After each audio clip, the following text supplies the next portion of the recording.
next recognize Senator Greenidge.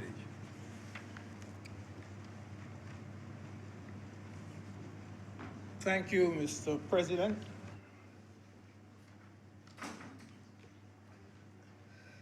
Mr. President, in support of the estimates and the budgetary proposals, sir, I intend to be political. I intend to be political.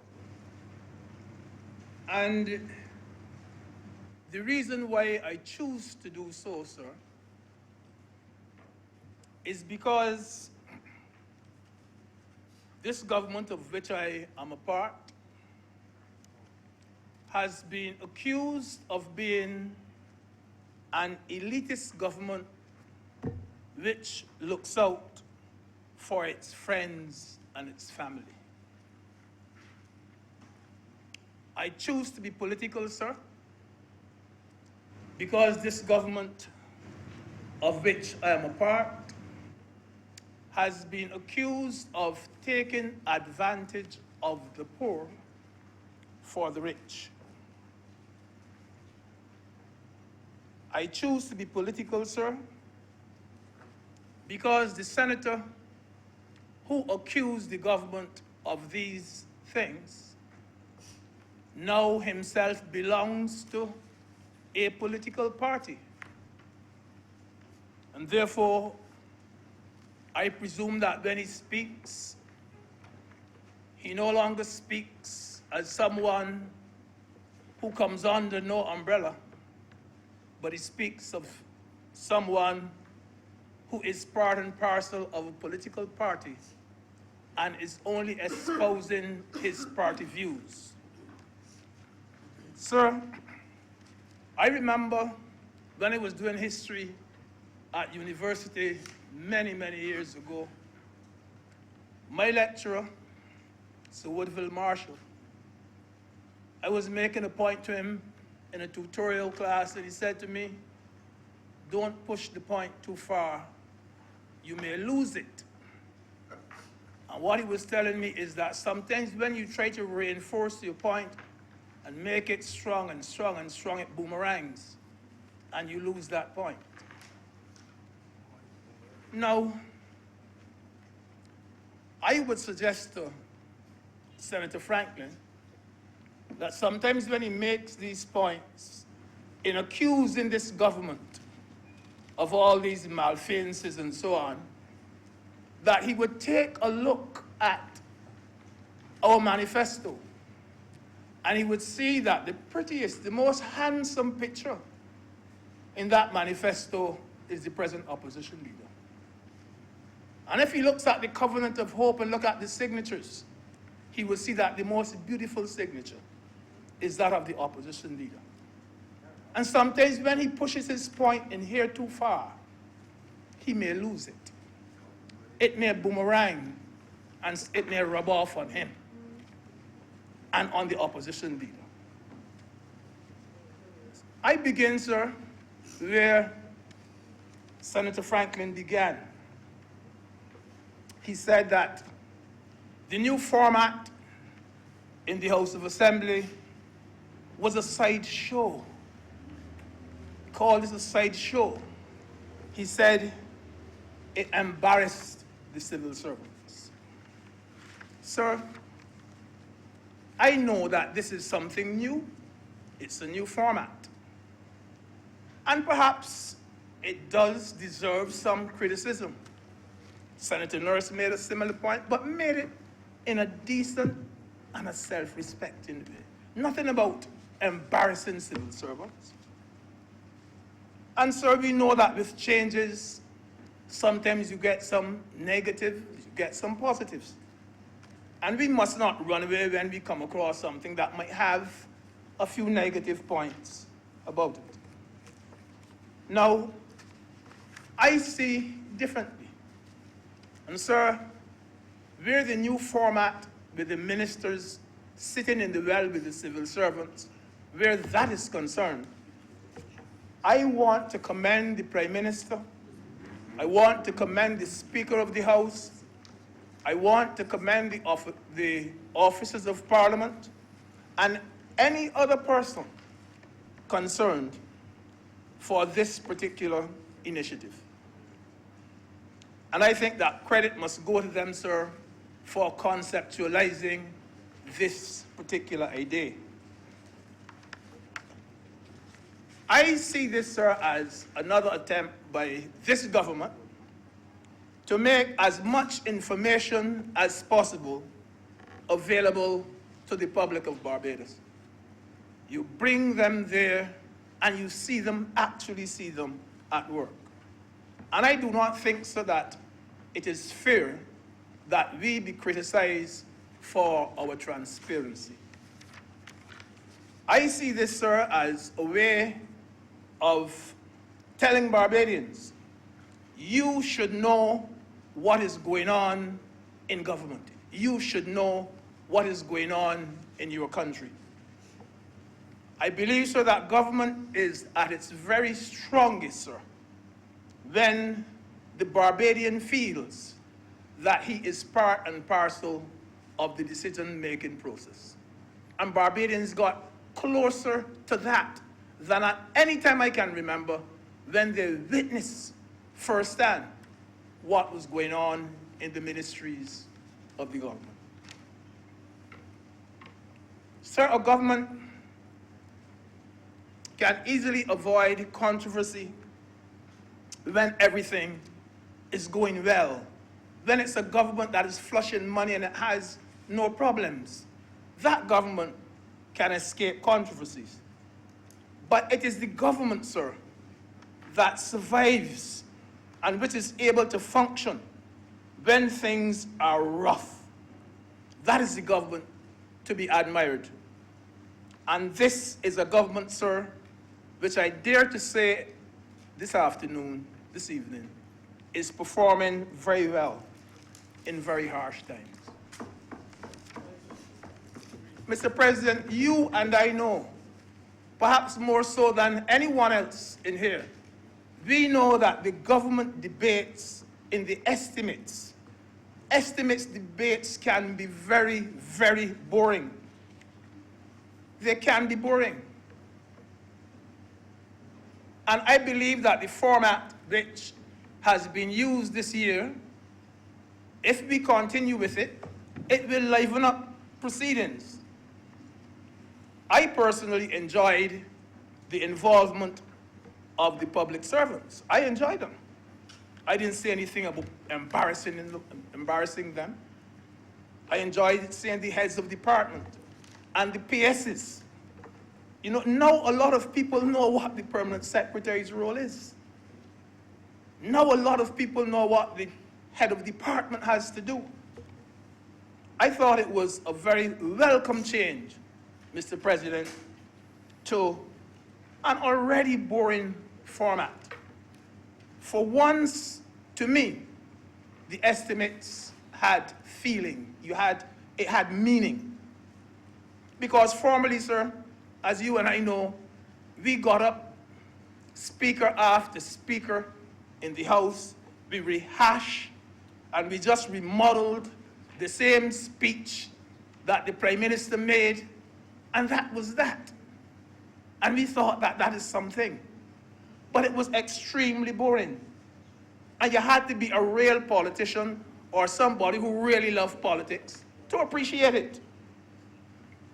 This government, sir, I think, is an innovator. This is an innovator. I agree, sir, that with the present kind of lopsided numbers, there can be criticism, yes, I agree, that with the present lopsided numbers that we have in Parliament, that this system would not be as impactful or as impressive as if we had a larger opposition. I agree with that. I agree with that. And sir, yes, there can be some optics surrounding this particular exercise. And the question that we always have to keep asking ourselves is who is better positioned to benefit from these optics? I came down to the House, and I also watched from my office on the television, and there was no real grandstanding by any ministers, no government ministers. In fact, I am sure that the government ministers realized from this exercise that they now have to be on top of what is happening in each and every corner of their ministry. So the future of the system that we use, that system rests with those now in Parliament. They should not make this exercise any farcical one. Not at all.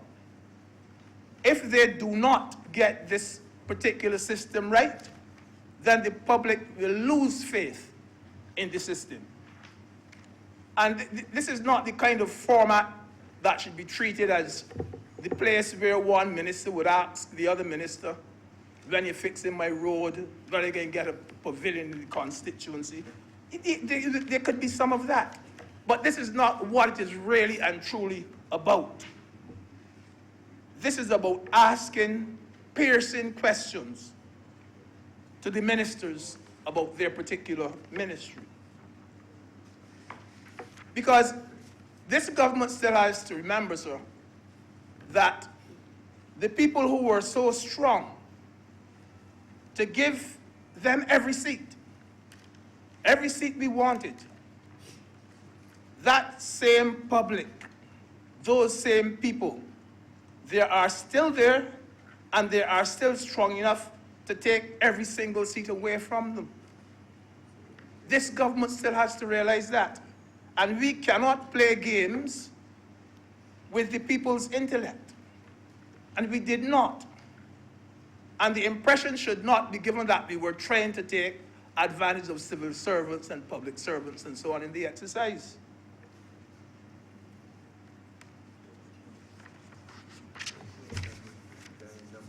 Sir, there was no semblance of planting of questions where a minister was prepared for the question and another minister asked that particular question. But sir, the possibility lurks that it could have happened. Could have happened. That is a possibility. And people will be saying that this is what went on and so on, and this is what could go on.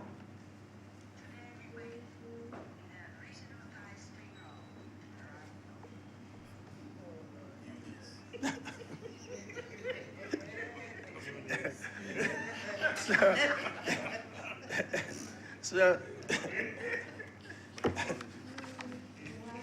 but sir, could you imagine, sir?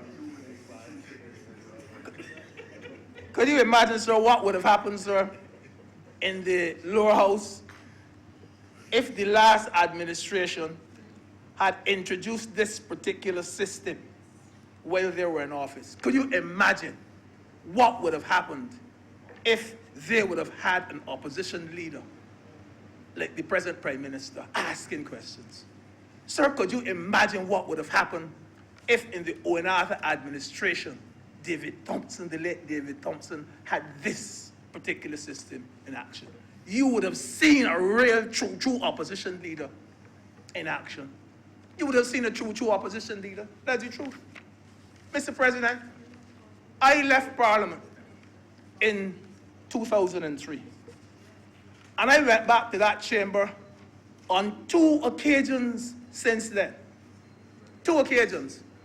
One, to view the body of the late Prime Minister, a friend of mine, David Thompson. 2, to view the body of the late Prime Minister, Sir Harold St. John. Those are the only 2 times they went back in that chamber, you know. But I thought it necessary on this occasion to go into the House on the very first day to see how this particular system was working. I left and I came down from my office and went into the chamber to see how it worked. I wanted to see for myself. I thought it was a historic one, historic enough for me to be there. And I'm surprised that someone could come and say it was a matter of taking advantage of the public service. It was worthy of my returning to that chamber to see the transformation of Parliament. And I am telling you that I benefited from listening to the public servants and to the ministers in the well. Very refreshing, very stimulating discussions they had. As I said, sir, I will be political. And I am fully conscious of the fact, sir, that we are at a most crucial stage of our political development and our political history. And I'm not talking about the first female prime minister or 30 seats. We have had enough of that. Political in another way, and it is this, that for the first time, we have a leader of the opposition who is someone who as yet, is not the leader of a political party, where the estimates and where the budget is concerned. First time. First time that that particular person would have had a profile higher than the leader of the other established political party. First time. But of course, this particular format, it can backfire on the leader of the opposition. It can backfire on him.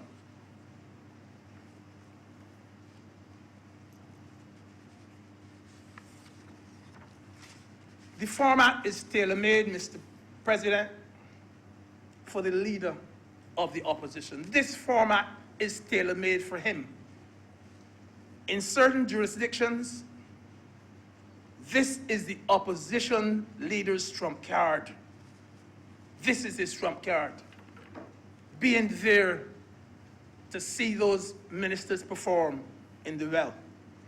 In one jurisdiction, sir, it is the opposition leader that actually calls the heads, the opposition leader. And this exposure very often pushes an obscure opposition leader in the limelight. It pushes him in the limelight.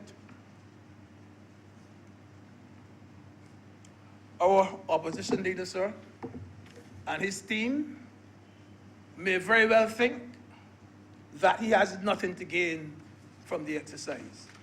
He may very well think so. I see it otherwise, sir. I see it otherwise. If he does not perform, he has everything to lose. He has everything to lose.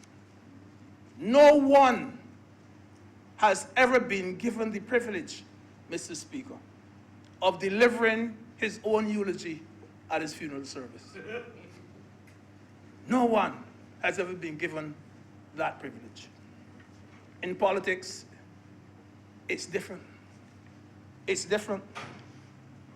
Because in his performance, he could easily be writing his political obituary during the estimates. That could happen in politics. Because it is an excellent opportunity for the opposition leader. And what he did with the opportunity given to him was totally up to him. I say it could have improved his image tremendously. I will be political, sir. I will be political. I came down to listen, and I listened in the office too. And I asked the question then, and I ask it now, of the opposition leader. Did I hear a roaring lion, or did I hear a timid mouse? I asked that question then, and I ask it now. It's not a hard question. It's not a hard question to answer. You know, Senator Franklin gave the impression that the exercise reflected on the government putting the civil servants in the well and how embarrassed they were. Somebody else embarrassed me in that exercise too. Because I want to say, I'm being political to Senator Franklin. I want to say to him that he shouldn't blame this government for the blunders of the opposition leader and his team. Shouldn't do it. There is a saying that he who cannot dance says that the floor is uneven.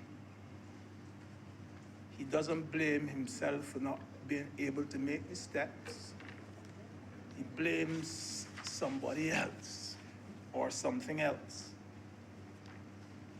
It was question time. It was question time on the floor of the House. And the ministers should have been asked some hard questions. I listened to the opposition leader ask this, and I heard too much preamble to every single question. Too much a convoluted round and a round kind of question that he was asking on the floor of the House. Very, very bad question formulation. Very bad. Every single question he asked. If he asked 12, all 12 did the same way. Sometimes the question he asked was the answer. Sometimes the question he asked was the answer. That's a fact. That's a fact.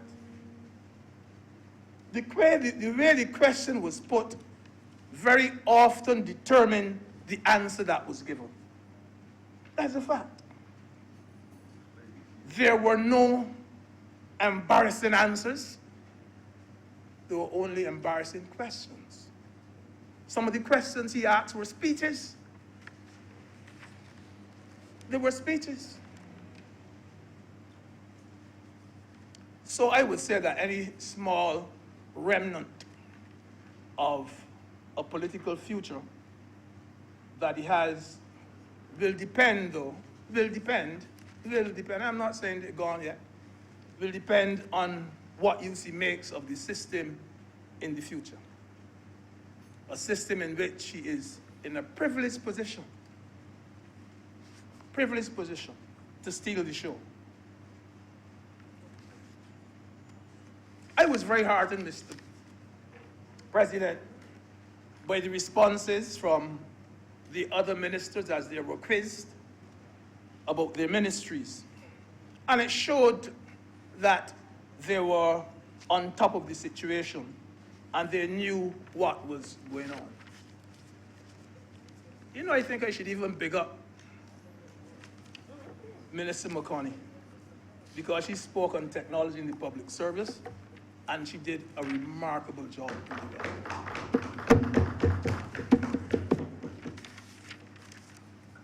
You know that the most probing questions in that exercise came not from the opposition leader, but from fellow ministers and colleagues who asked the real biting questions. I remember the Deputy Speaker of the House, Glenn Clark, Mr. Glenn Clark. He asked the Minister of Transport and Works whether he was prepared to do anything on those Silver Sands and Silver Hill and Ferry Valley routes that had hundreds of ZRs running one behind the other. It was Glenn who put him on a spot. And the chairman of the transport board had to be fumbling mum to answer those questions. It was from colleague to colleague, not the opposition leader.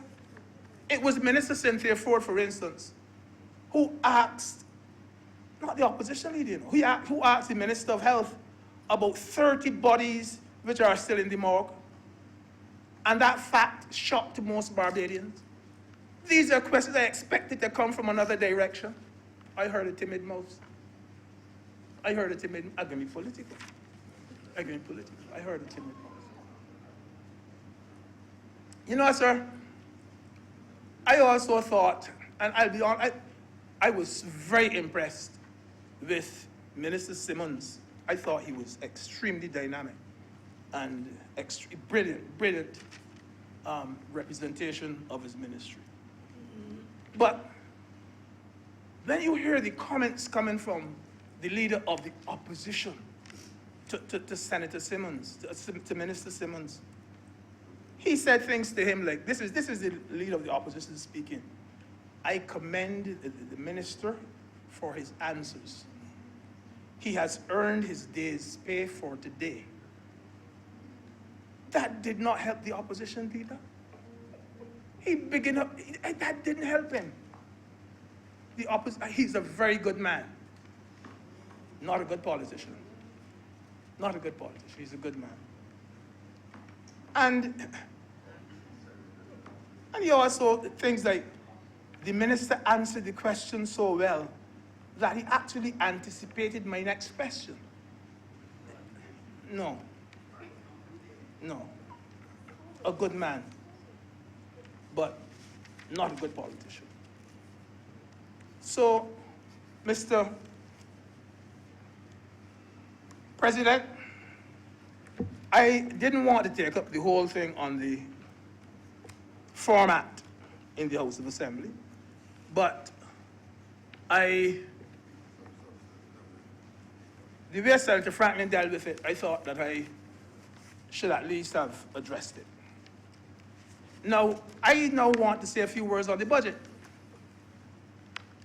And first of all, I begin by saying that it was not the most bruising budget that some people would have been expecting. A lot of people expected a more savage kind of budget. For me, sir, it was one of the most comprehensive budgets ever delivered to the Parliament of Barbados. It was extremely comprehensive. Yes, I agree that she did speak on non-budgetary issues. Indeed, she spent more time on the social issues than on the economic issues. And people criticized her for that. Yes, she spoke at length. People criticized her for that. And you know, I was so surprised about the people who criticized her. Because these are the same people who walk about with it on their chest saying, Barbados is not only an economy, you know, I talk economy all the time. It is also a society. So when she spoke on the social issues, I thought they would have been pleased. Honestly, I thought they would have been pleased. But yet, we had the criticism. I thought so that it was a beautiful and a well-crafted economic presentation that she made to the House. I have some persons who were ready. They say how they were going home and they were fastening their seat belts and doing this thing and how she going to. And I was so surprised the next day that those same people were so unbelievably quiet. So unbelievably quiet. It seemed to me, sir, that some people were disappointed that it was not a more savage and vicious and unfeeling budget. They were sorry because they had much to talk about. They had much to criticize. That particular presentation, sir, it took the whip completely out of their hand. Took the whip out of their hand. And it neutralized them. Yes, it did. They were all ready to castigate the Prime Minister. But the presentation clicked their wings and tied their hands.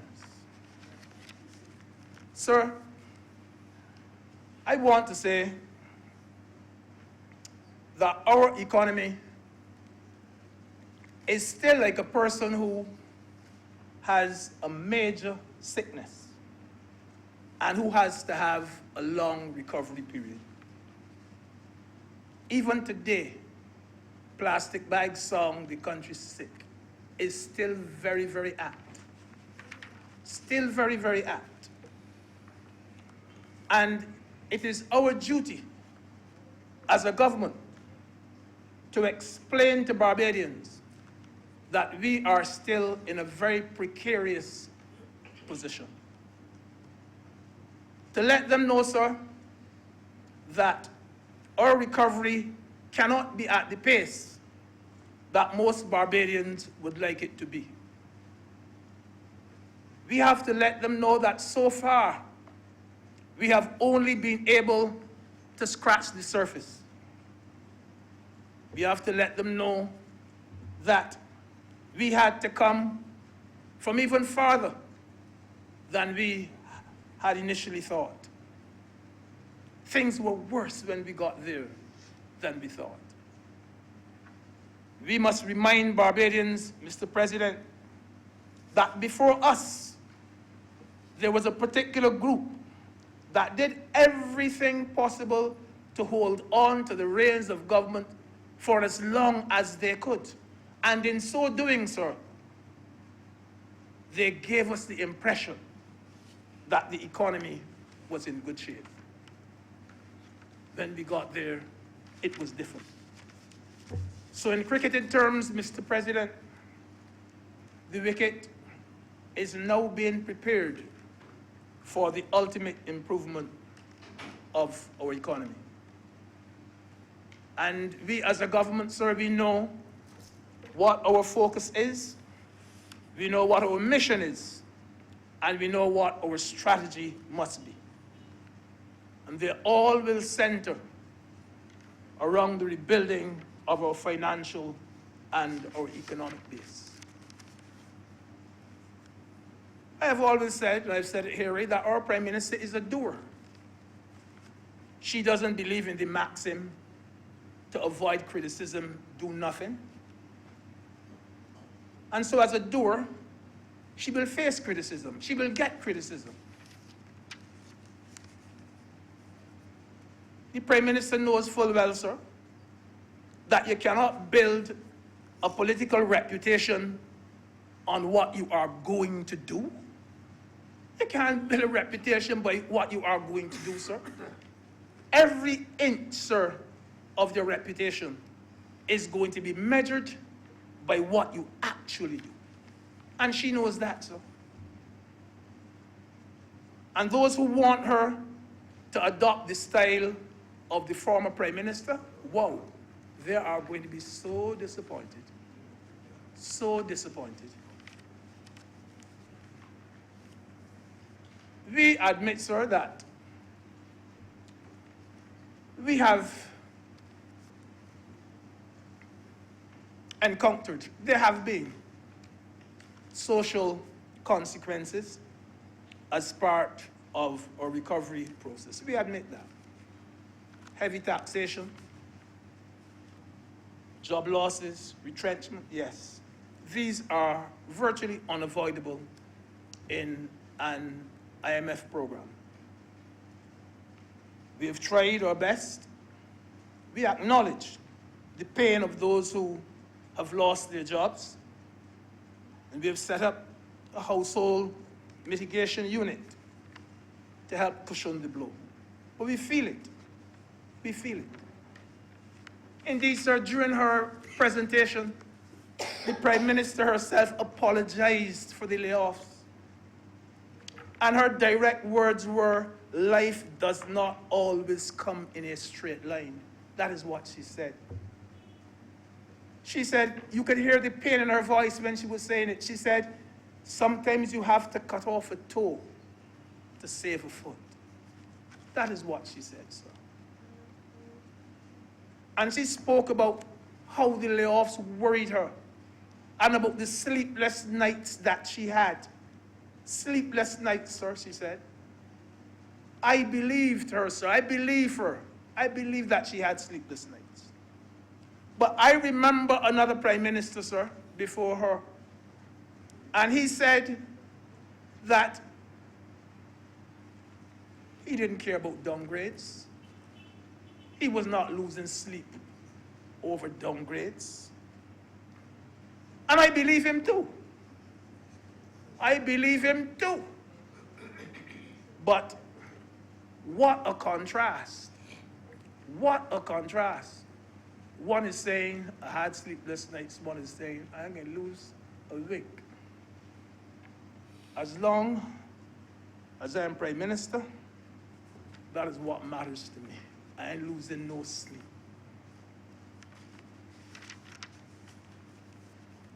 I like nuts, sir. And I believe all of us here like nuts, walnuts, or Brazilian nuts, or almond nuts, whatever. But one thing is true. If you really want to get at the kernel, you have to crack the shell. Oh, yes. If you want to get at that nut, you have to crack the shell.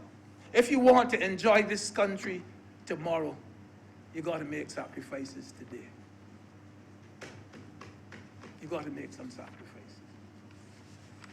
We are in an IMF program. We have to make hard decisions.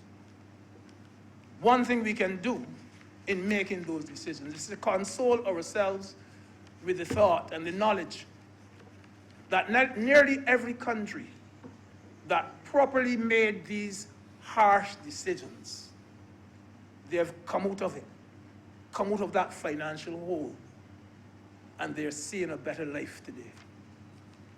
And we hope the same for Barbados. So I asked the country, I asked the Senate, to spare a thought for the Prime Minister. She has such a difficult job. She has to carry out the kind of balancing act, a balancing act that was unknown to most ministers of finance. What do I mean? So I mean that the country is broke, stark broke. And she can't press a button like on a microwave or something and put it on pause. She can't do that. She has to raise revenue to keep the country running. But she has to, she can't raise taxes, you know, because the country overtaxed already. There's a balancing act that she has to perform. All of us know, for instance, that head for head, Jamaica would have most, Trinidad would have more, but head for head, we have the largest public sector workforce in the Caribbean. IMF says it's too large. We all know it's too large. But anytime that you are going to correct this position, anytime you do it, you hear people saying, what a heartless and a spiteful finance minister she is. Spare a thought for the Prime Minister. You see, her problem in this particular budget, sir, was difficult. She had to be saying to herself, how much can I adjust? What can I attempt? Because she doesn't want to dig a deeper well for herself. You know, I was so surprised that she could still find it possible to do giveaways in this budget. I was so surprised that she could still find it possible to do a couple of giveaways. Because there are still dangers around. The dangers are not yet past. And she still has to be cautious about what she does. And she did some things that most ministers of finance perhaps would not even think about doing. I heard her say, when I heard her say this, she said, nobody earning under $35,000 annually. And she's saying this, sir, at a time when government needs every cent. It needs money so badly. These harsh economic times, she says that nobody will be paying income taxes. One of the most, a certain area of raising revenue. Certain areas of raising revenue. I said to someone, I said that is either a stroke of genius or a stroke of madness. Stroke of genius or a stroke of madness. I didn't think you could be doing giveaways. Excuse me.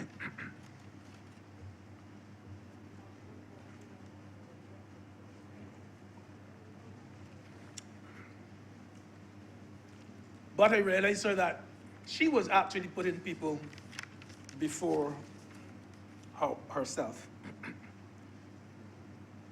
You know, there is a presumption that we can get out of the hole faster than we really can. We can't get out of this in a hurry. And for anyone who thinks that way, it is like a mother asking her little baby to run before it can even creep. We have to keep telling people, letting them know that this country is not yet out of the woods. It is not a 6 months or even a 10-month thing. We have a long, long road to travel. And the notion that we are out of the woods already is so dangerous. This recovery, sir, is not fast food. It is not 2020 cricket. We are simply now laying the groundwork for recovery, merely pouring in the steel and the concrete in the foundation. We are merely on the cusp, very, very on the cusp of recovery. And some of us are asking that we do too much too soon. And we cannot afford to be extravagant at this time, sir. We just cannot afford it. You know, so we have been able to bring some closure, at least it is in sight, to that CLICO fiasco. And CLICO, sir, as you well know, is not a government department. And we've been able to bring, and not a fella and get locked up. Not a fella and get locked up for CLICO. And we've been able to put a handle on it. We have arranged, we are undertaking to repay the policyholders. One government, sir, committed to pay and promised year after year that they were going to pay, and they never did. We promised to pay in the morning, and I know that we will pay by evening.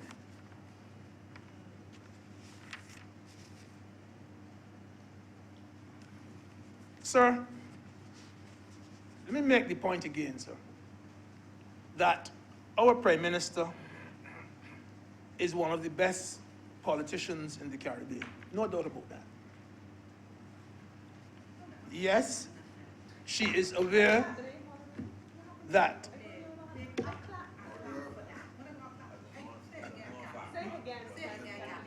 I said and I will repeat that our Prime Minister is one of the best politicians in the Caribbean.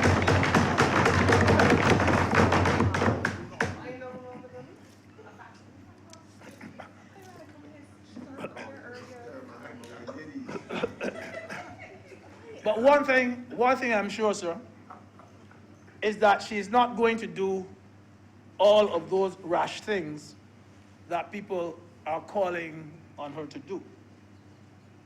Not just to impress the naysayers. She's not going to do it. And that she's going to be very selective with her priorities. Because she clearly knows from what she has done in this budget, she clearly knows where she can bend without breaking. She knows it. And she knows of that line that she has drawn in the sand. that she will not cross. There are some critics who may want her, sir, to commit political suicide. You know, I'm sorry that Senator Franklin is not in his seat. Because I remember when we had the debate here on the judges. We were appointing 5 judges, and we had come to the Senate before the estimates because we wanted to pass the bill, and then we wanted to make provision for the judges in the estimates. And we went through how expensive it would be to have these judges. And we spoke about cars to drive and having, you know, but all the expenses that go with it. And you know that in spite of that, it was expensive. It is an expensive undertaking. But on top of all of that, I remember when Senator Franklin stole the headlines the next morning by saying that the judges get chicken feed and the judge's salary should be raised. So on top of that expense that we already come in here and we did, he was asking us to do something more to give the judges. Yes, they deserve it. And the time will come when they'll get it. But we cannot do all the rash things that people want, excuse me, want us to do.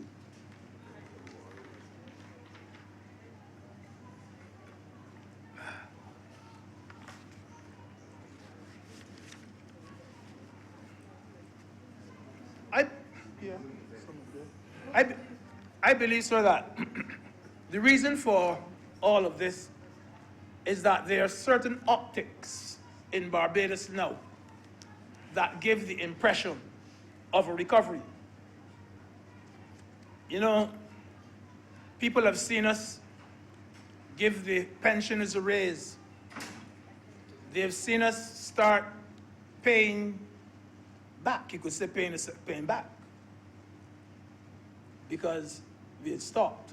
Tuition fees at university. We have increased the welfare grant. They've seen Ross University come to Barbados. And Coiman Hardware. The trust loans are being made available to these entrepreneurs. They've noted we've been upgraded. We've bought some garbage trucks. We have now said we will repay the CLECO policyholders.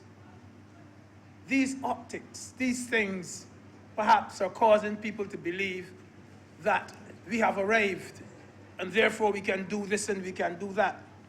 But those things cannot and have not turned around this country. Not yet. Yes, sir, there is some optimism. I agree there is some optimism. Investors are lining up. And you heard the Prime Minister say so herself. Confidence is returning to the country. But there's a big gap, sir, between optimism and eventual recovery.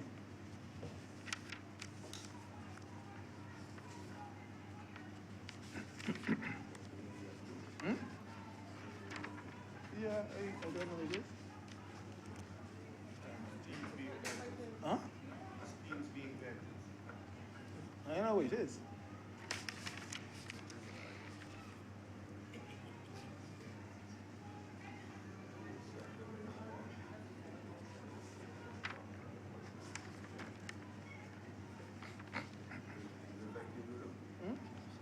I wouldn't say it's affecting me, but I can actually.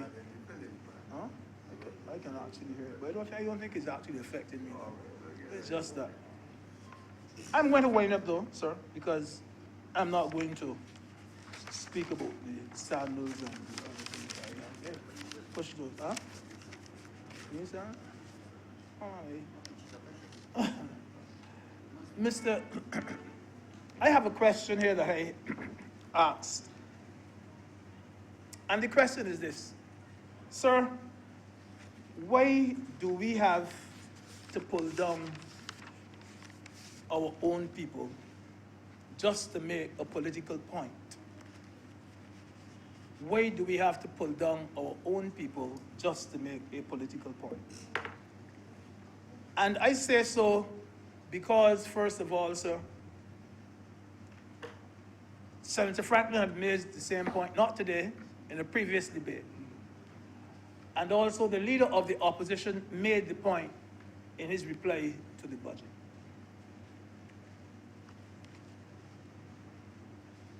So we have qualified Barbadians who are giving advice and who are doing excellent work at the United Nations, at the World Bank, at the ILO, in the top international organizations of this world. Top Barbadians. In fact, sir, I'll tell you a little episode. When I first went to the ILO, it was about 1995. And I remember an evening it was about the same time, 6 o'clock. I was coming out of the ILO office. Right at the door, there was a gentleman coming in. And we met right at the door. We looked at each other. We realized that we knew each other, but didn't quite know from where. You know me, I'm a little shy. And I didn't talk first. So he said, I know you're from Barbados, but I do not remember who you are. And the moment he opened his mouth, though, I realized who he was. And so then I told him, he said, yes, you are. And then he gave me an incident and said, I remember the day when, and he went on. And he turned around. No, I was going to walk. I always walk from the ILO office to the hotel that I stayed at. That's about from here to Kensington. This man left and walked with me and talked right away down to my hotel. Then we stopped and he said, okay, and he came back up. That man, sir, was someone you know very well, Sir William Douglas. Sir William Douglas was then the chairman of the experts of lawyers, legal experts to the ILO. That is where he was. All I am saying that to say is this, sir, that we have people who service the world. We have people who service the world. We have qualified Barbadians, sir, in our midst who can work in any corner of the world and who can advise any government in the region and beyond. And let me say this now on the floor of the Senate. Clyde Maskell, Kevin Greenwich, and Avinash Prasad. There are 3 persons that I know who fall into that category. They can advise people, anybody.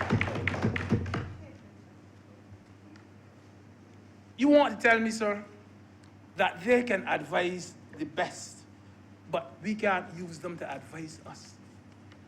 We can't use them to help us at all. I am sure, sir, that if their opinion was sought by former Finance Minister Chris Sinclair, they would have given it too. They would have given it too. And we might not be in this predicament that we are in today. But worse than that, so I'll tell you this. if we had brought in someone or someones to give us this advice from the Iberian Peninsula, from Scandinavia,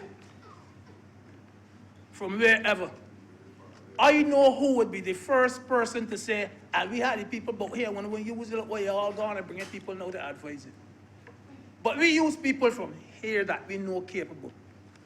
And you know that people criticize them and ridicule them and make a mockery of them and call them Ernie and Bert as though they were the scum of the earth. No respect for them whatsoever.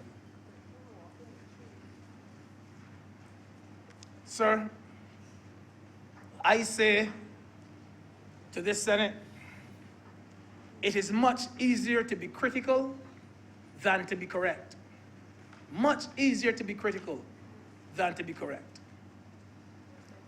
Sir, I say to this Senate that what Paul says of Peter tells us more about Paul than about Peter.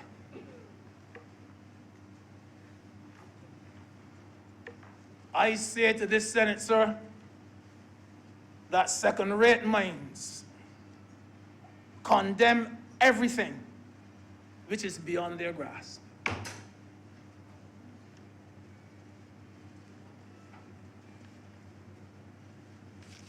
So the opposition, they know that consultants do not come cheaply. They know that a free consultant is worse than a cheap one. They know that. I'm sorry that Senator Franklin is not in his seat. But on at least 4 occasions in this Senate, I have heard him say, I am willing to give this government my advice for free. I have heard him say that.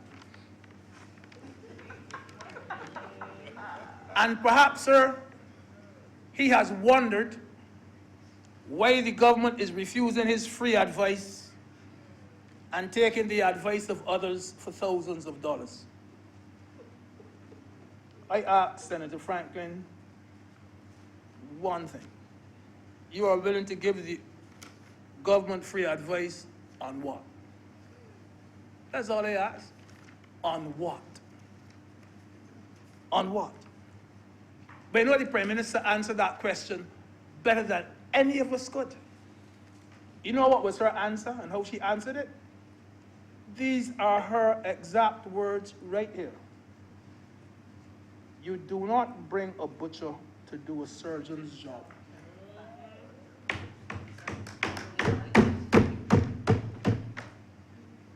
Better than any of us could answer it. Free advice on what? As the Prime Minister herself said too, it is not the cost of the consultants that you should look at. It is how much they have saved this country. That is what really matters. Wherever economic consultants of this caliber work, they are well paid and they're working for their money. It is not to say that these are people who were the president of the St. Michael North branch and president of the St. Philip South. These are not, this is not what these are qualified people, people qualified in the field. How could you give the impression that you put them there through stealth? And they're 5 cents and 10 cents now. And I believe we can feel this country just make it a little move forward. And I believe that they have helped us to move forward. We are moving forward because of their advice.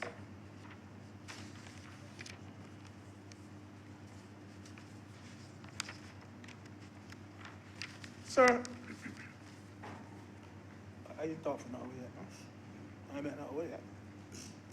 No. Sir, there is a commercial aspect to things like bus fares. And when we are looking at bus fares and so on, let us look at, just compare it with something else. Look at airfare, for instance, plane fares. And I remember when you could go to Miami for maybe $300 or $400. And you know, only 2 days ago, he said he wanted to go to Miami around Easter. And the girl told me $2,600. You could imagine that. Now, you see, we are not going to talk about the airfares, but because this is something to do with the government, we want it to look like the worst thing, $3.50. Worst thing in the world. I remember as a young teacher going with a group of fellas to watch cricket. I think Senator McConney's father might have been one of the people with us. And we were paying something like $5 to go in to see cricket. You know, the cheapest at Kensington now you could watch cricket for is about $75. The bus fares, you know, to move to $3.50. We had a lot of criticism. A lot of criticism.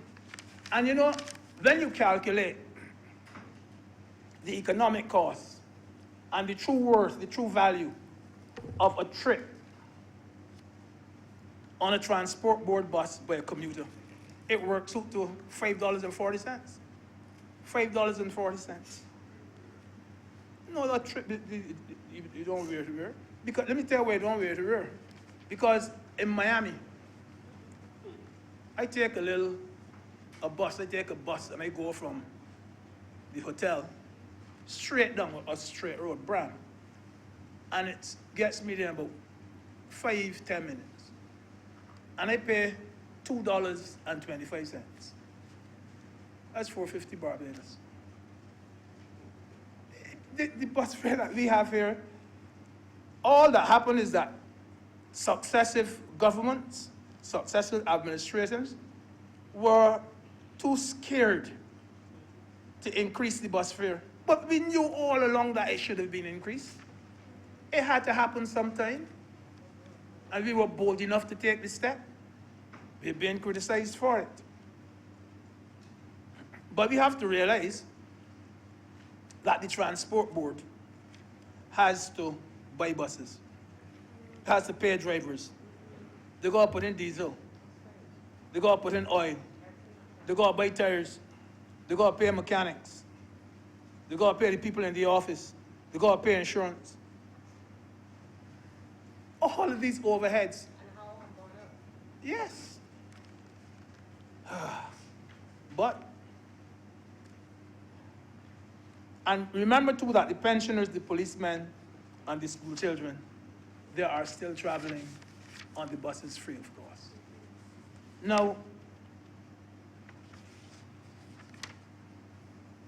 I would think though, and I agree with Senator Nurse, that on the heels of this increase, that the transport board has to move with some haste to arrange for the weekly or the monthly, whatever, the purchases of tickets and passes and transfers, so that the people can pay in advance for these passes and so on. Overseas, if you watch people get into bus overseas, every man chat, I had hardly ever see people, except myself and maybe some other body from the Caribbean, use money. You get a ping, they just ping, and they just have a little card, and every one of them goes through. Every one.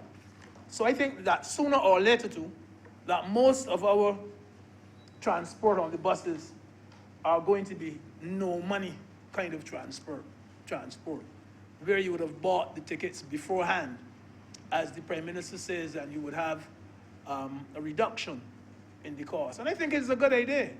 I remember as a schoolboy, I used to have to go to the transport board every single Friday evening, because we used to go to school with bus tickets. And if you didn't buy a ticket that Friday evening for the next week, then you know, you're in trouble. You used to go borrow somebody's ticket or something. But the way you're coming to that, you buy weekly or you buy monthly, the truth is you buy your tickets in advance. Anyhow, sir, Senator Franklin, and you know, he described our budget as a Robin Hood in reverse budget. But it is so easy, sir, for someone to criticize what they perceive going wrong. And it is amazing to me how some persons have all the answers to this country's economic problems. You know, one day you come in here and Senator Franklin is up in arms because you are too slow. The next day you come in here, he's up in arms because you're too fast. You know, you're damn if you do with him and you're damn if you don't. The point I'm making, sir, is this, that if we had given every person in Barbados $500,000 on a piece of land, there would still be people who would criticize us. You better believe it. If we had given every single Barbadian $500,000 on a piece of land, we would still get criticized. We would still get criticized. I sympathize with them, with the critics. People must find something to complain about. Some people must find something to complain about. I will be political. I will be political, sir. Attacking this government by that new party is not the way to go. I am sorry he's not in his seat, but I do believe that he's barking up the wrong tree. I do believe, sir, he's riding the wrong horse. I believe, sir, he's looking under the wrong rock.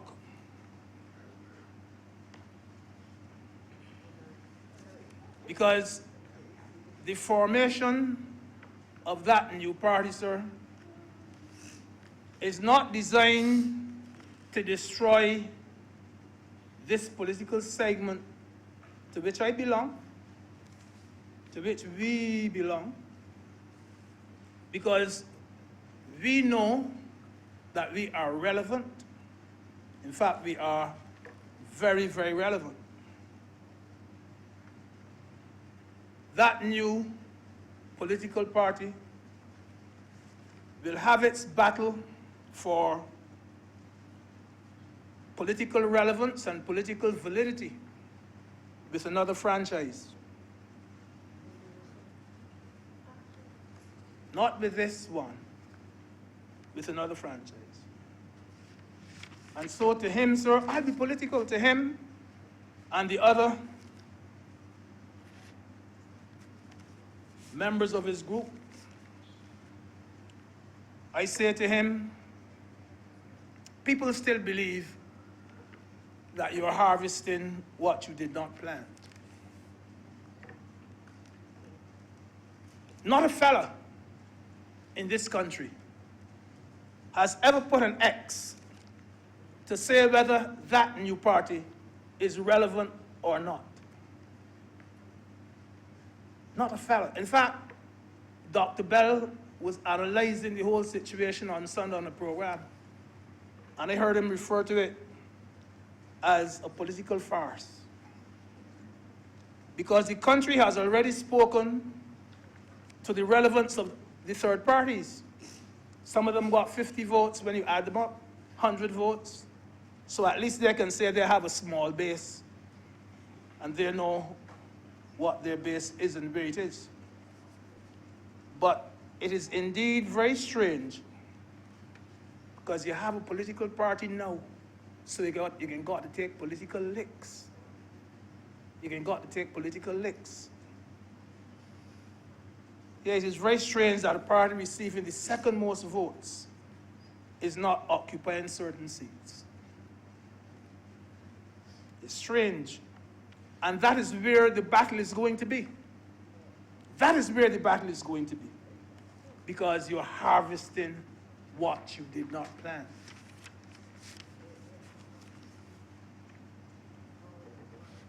I'm a politician, you know, and a Sunday school teacher. Not a Sunday school teacher. Used to be.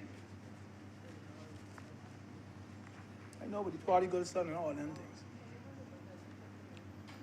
Now, Mr.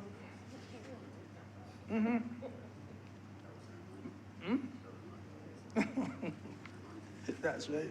Mr. I think I have bored the house long enough. And I want to say too that having listened to the presentation of the Minister of Finance, the Prime Minister, I remained very convinced, sir, at the end of her presentation, that the Barbadian people did not lose faith in their country. Having heard her, sir, the Barbadian people did not lose faith in their government. Having heard her, sir, the Barbadian people did not lose faith in their Prime Minister. I'm obliged to you, sir.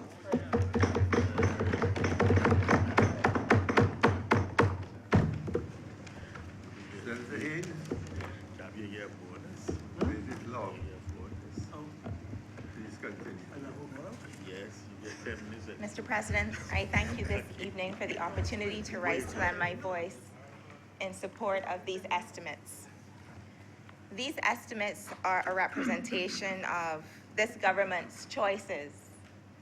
These estimates are a representation of this government's overarching priorities. And these estimates seek to explain to the people of Barbados what their government plans to do with their money. This government's first debate of the estimates in the other place was not just big on style, it was big on substance, much like myself, based on what people say on social media.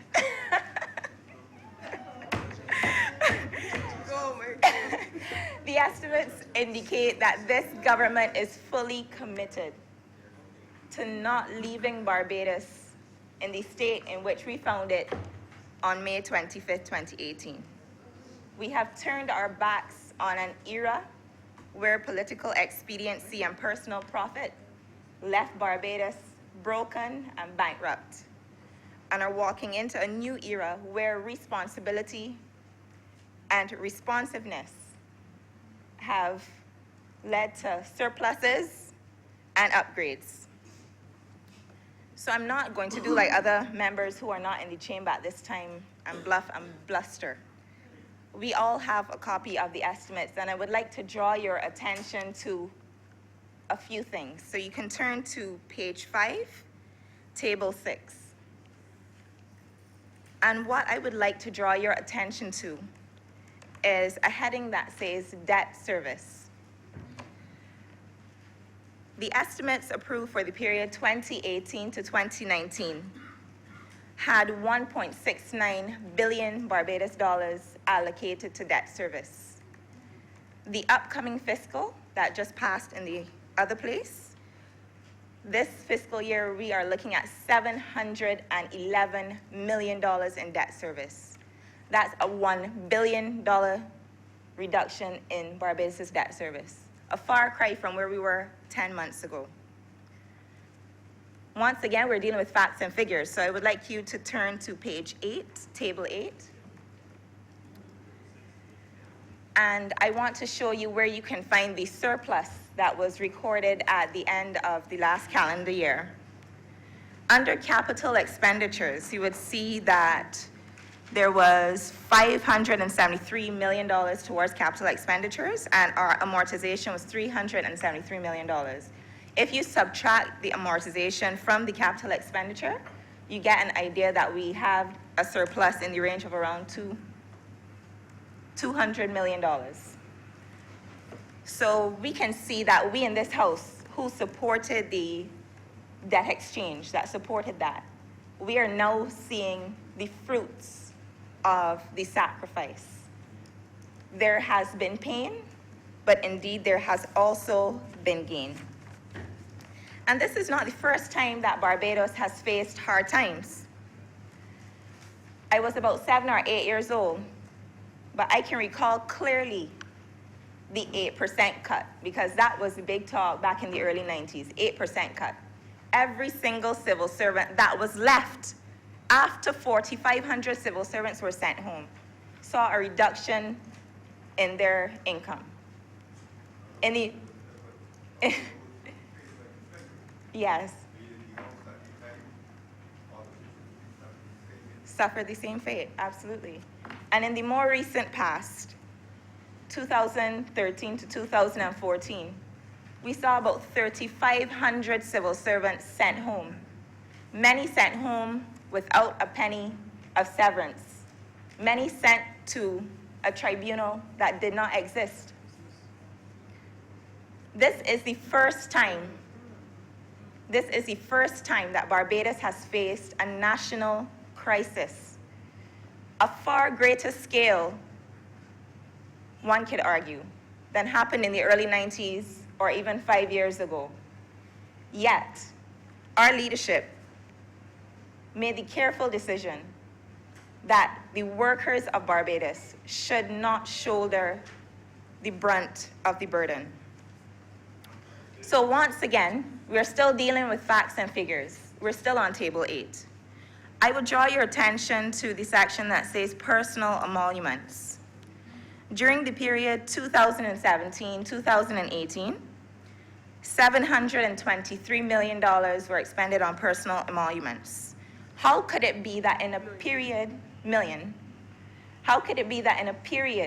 of austerity during an IMF program, this government has prioritized workers to the point that public servants' emoluments have actually increased by about $30 million, from $723 million 2 years ago to $754 for the coming fiscal year.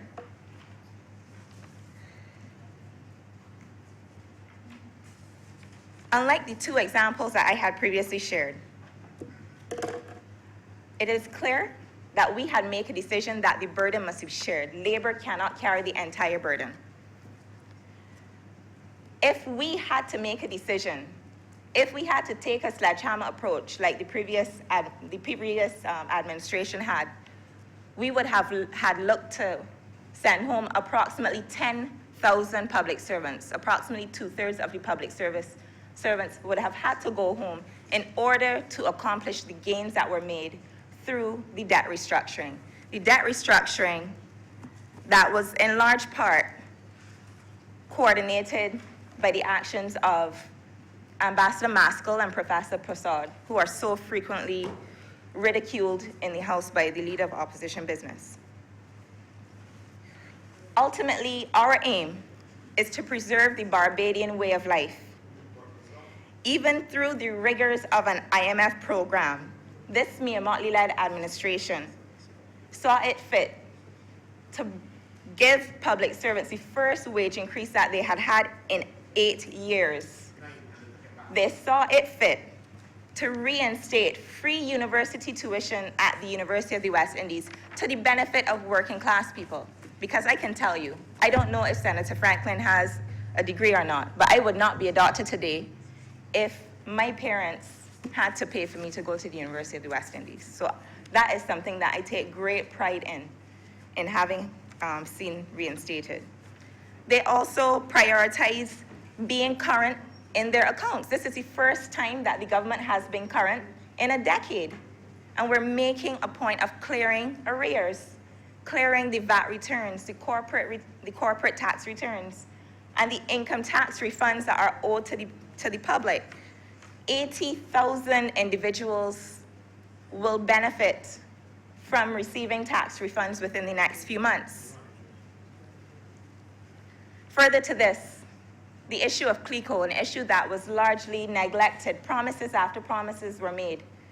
And here we are seeing it fit, even in a time of austerity, to make sure that the vulnerable people who many of whom are pensioners, working class and poor people that Senator Franklin cares so much about. We're making sure that they get their money back. And one thing that warmed my heart particularly was the fact that we saw an adjustment of the income tax rates, because we heard the cries of people because of the hardship. And like Senator Greenwich would have pointed out, even through the rigors of the program, to find something to give away, to have still found a way to give people an ease, it is heartening. Because what a reduction in the income tax rates means for each of us is that each worker in Barbados, each category of worker, poor, rich, and in between, will have more disposable income, more purchasing power. That has a direct impact on our economy. Because guess what? If I have more money in my pocket, it means I might be able to bring my helper in another day. I might be able to take the kids out for something after school. And that is how the wheels. Mr. President, I would kindly ask you to ask the senator on the opposition side to quit distracting me with his side talk. Many of you would remember the bailout that a former U.S. president gave to the automotive industry in 2009.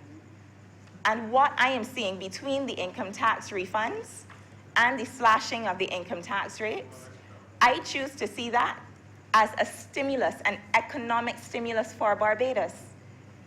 People are getting an ease. They're literally getting more money in their pockets and more money in their hands. Because yes, Mia still cares. And I will not stand here tonight and tell you that it has been an easy road.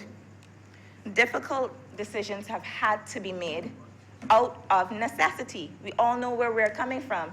A situation where the debt to GDP when we took office was around 170%, where we have 4 weeks of import cover, where we came to office and discovered $1.9 billion in arrears. We know where we're coming from, and we understand why this has to be done. It has not been an easy road. And one of the tough decisions that we have had to make has pertained to bus fares.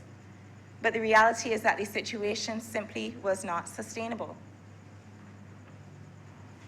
We had a situation where the Transport Board is losing about $40 million on an annual basis. The Transport Board that we all pay towards only controls about 20% of the market share. And as Senator Greenwich would have indicated, the economic cost of a bus ride is around $5.40 when you factor in the cost of fuel, the cost of repairs, the cost of labor. So even through the increase in bus fares, we actually are still shouldering a lot of the brunt of the cost. It is still heavily subsidized. 48% of the commuters taking the Transport Board buses are school children, the elderly, and welfare recipients. That basically means that around 1 in 2 people taking the bus are still going to be paid for by the government. So to say that we haven't looked after poor people or don't care for poor people actually is a bit disingenuous, because the most vulnerable, we have made sure to protect them through the safety net, even through the reverse tax credits. The upper limit for the reverse tax credit before was $18,000.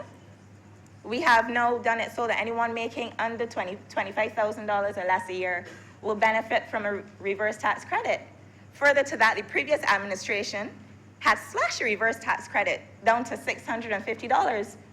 We put it back up at $1,300 because Mia still cares.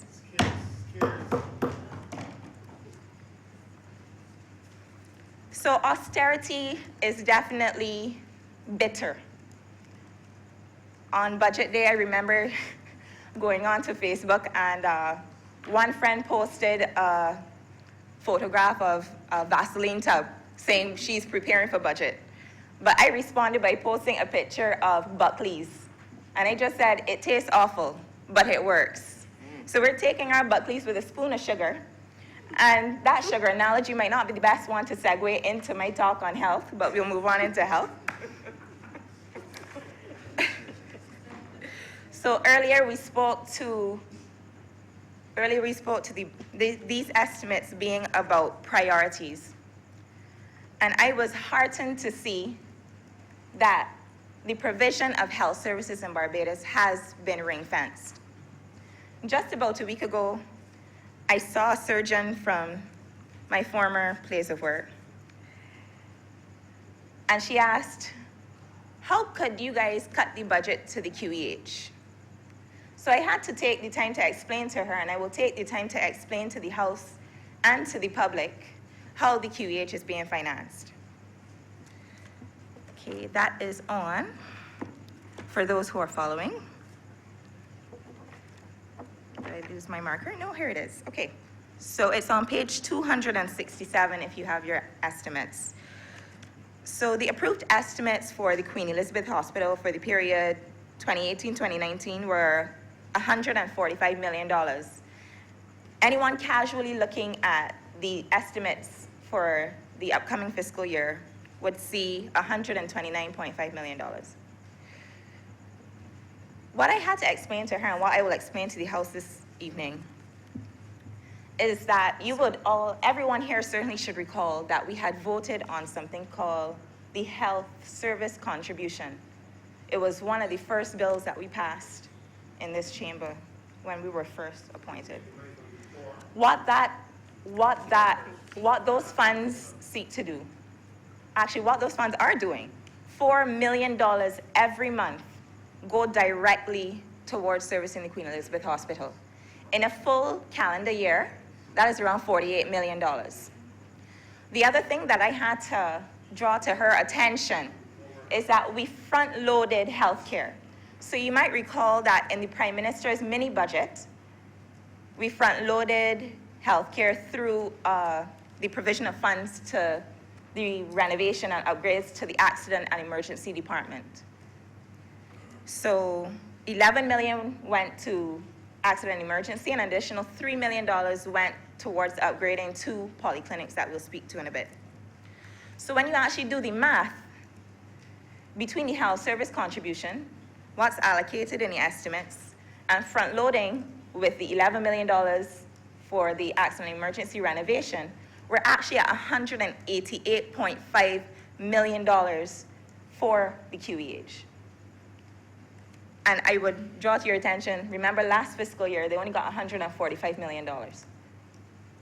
So I just want to let the public know and to reassure them that in no way are we walking away from our obligation to look after the citizens of Barbados in terms of their health.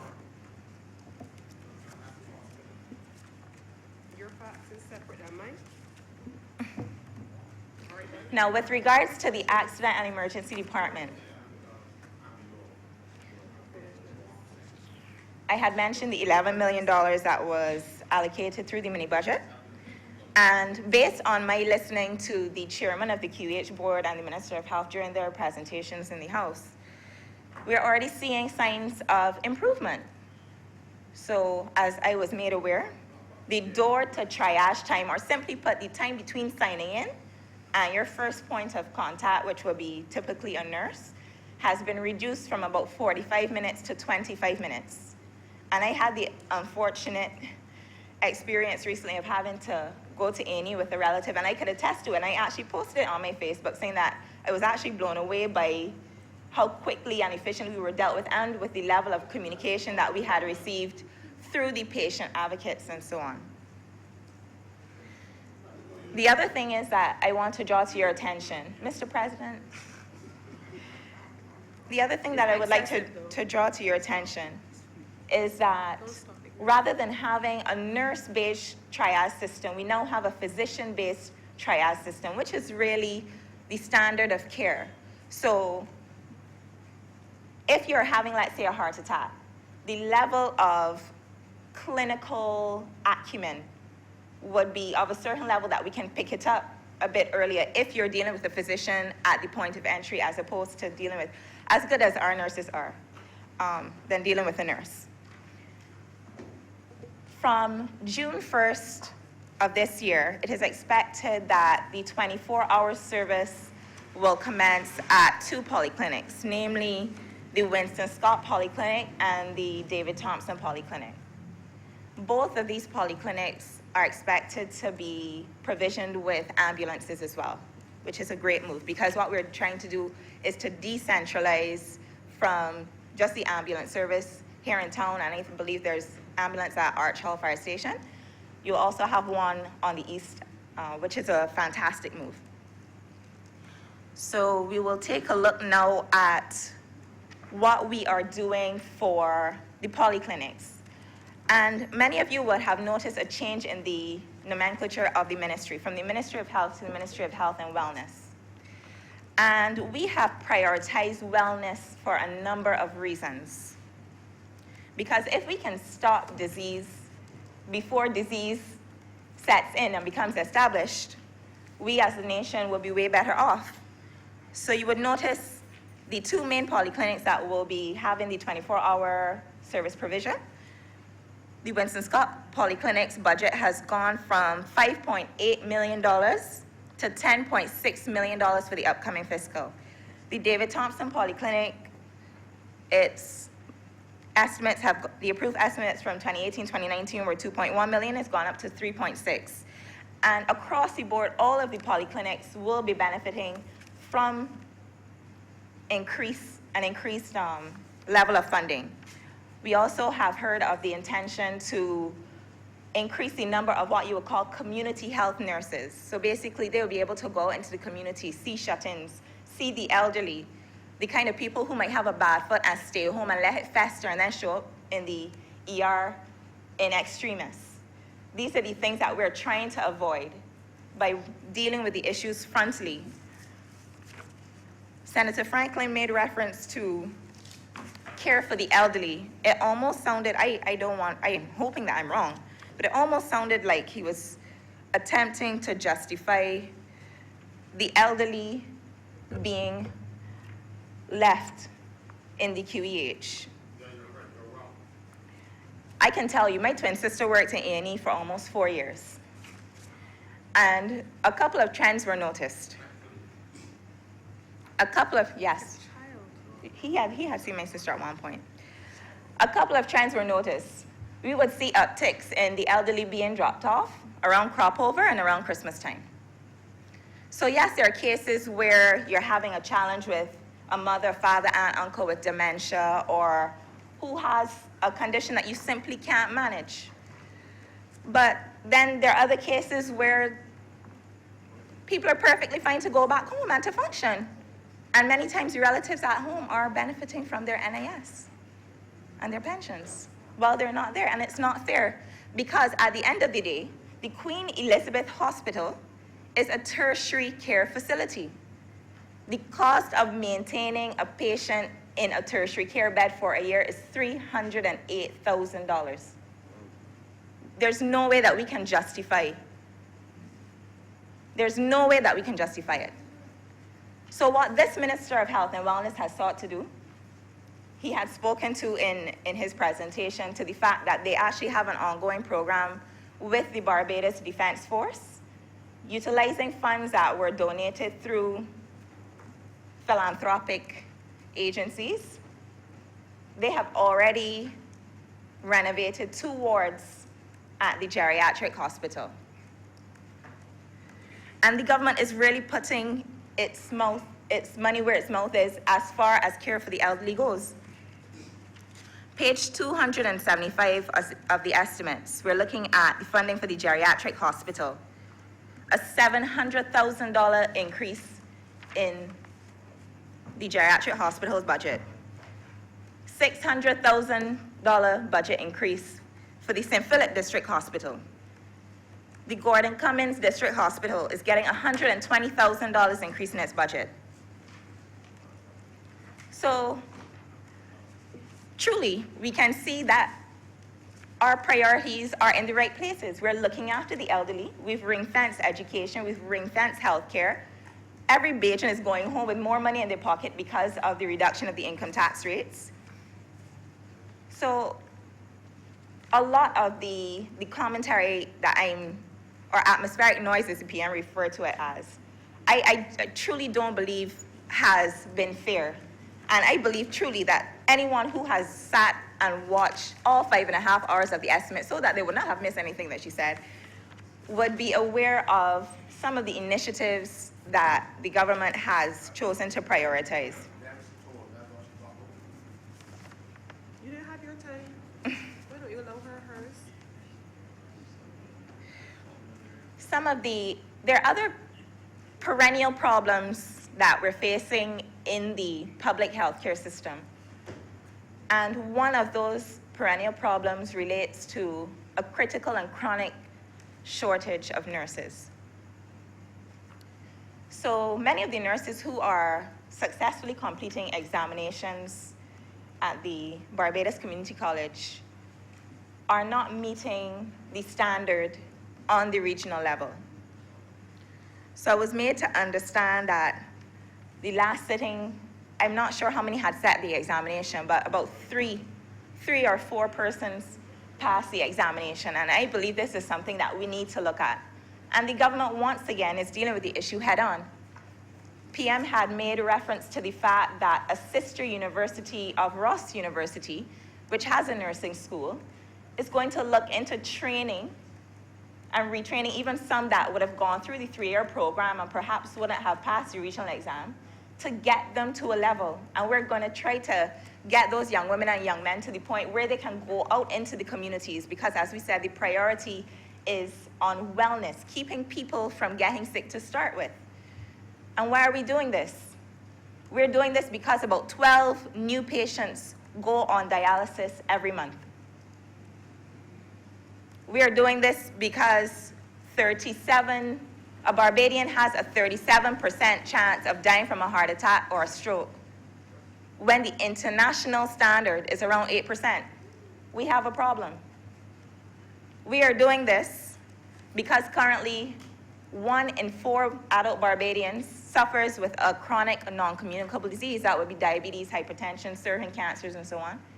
And by 2025, it is expected that 1 in 3 of us will have a chronic non-communicable disease. And these things don't happen overnight. Chronic non-communicable diseases are directly related to our lifestyle, the things that we eat. Sauce and pie, and I will say it again in this chamber. The things that we are drinking.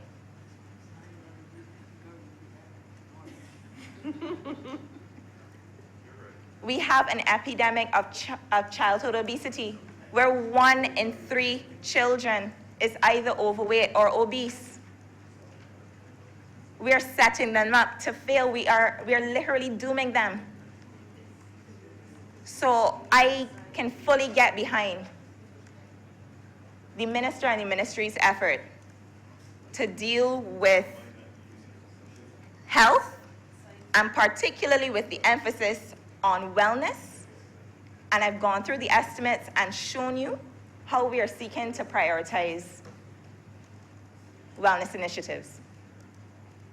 So I'll close by just saying that the PM asked us in her budget presentation to stay the course. And I'm heartened because you can actually start to see things change. The bush is being cut. The road markings are being repainted. The lights on the highway are being turned back on. The garbage trucks and the buses will come. And I had the opportunity to speak to Senator Grant over the weekend, and 5 new garbage trucks landed over the weekend. It's not going to be in the press. But the garbage trucks, things are getting better. And things are not just getting better on paper, they are getting better. So when she asks you to stay the course, it's because she knows that the sacrifices will be worth it. So I am going to plead with you also to stay the course. And thank you for the opportunity to speak.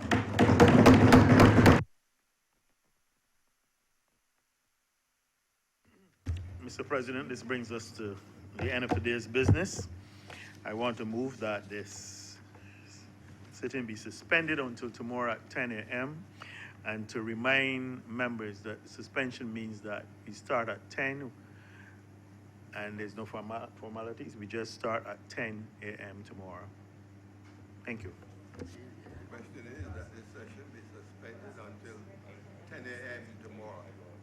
Honourable members in favor, please say aye. Against, please say no. We are now in suspension until tomorrow, 10 I a.m. taught him tomorrow.